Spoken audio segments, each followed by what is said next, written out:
the next thing I want to point out is if you have any problems with the device at all, if you have a great view or you're getting a good camera image, if the camera comes loose, your image is going to freeze in place.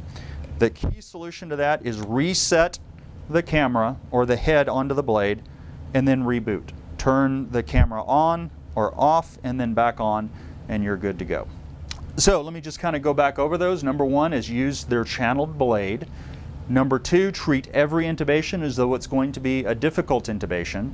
Preload your tube, preload your bougie. Hold the blade low and light. Do not try to use the King Vision as a direct laryngoscope. Don't try to lift up and out. Remember, it's designed to rotate around the structures, not lift the structures. Start with a midline insertion. Put just the tip of the blade into the oropharynx so that you can see what kind of muck is lying in wait for you down in the oropharynx.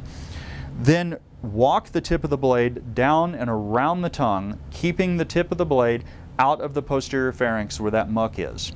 Suction early, often, and continuously. Make sure the tip of the suction catheter is distal or is always in view of the camera, because that way you know that it's distal to the camera.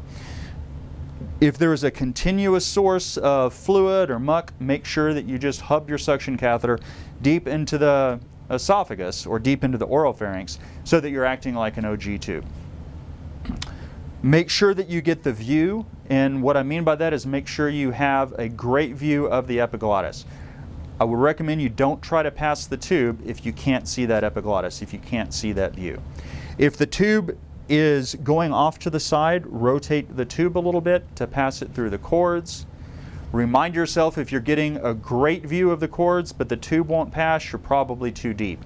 Back up a little bit.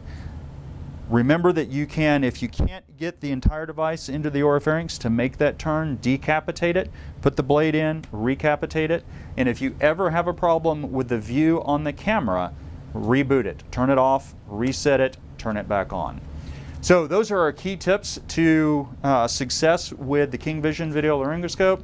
Gene, I hope this works well for you, and I hope that this is useful. Thank y'all.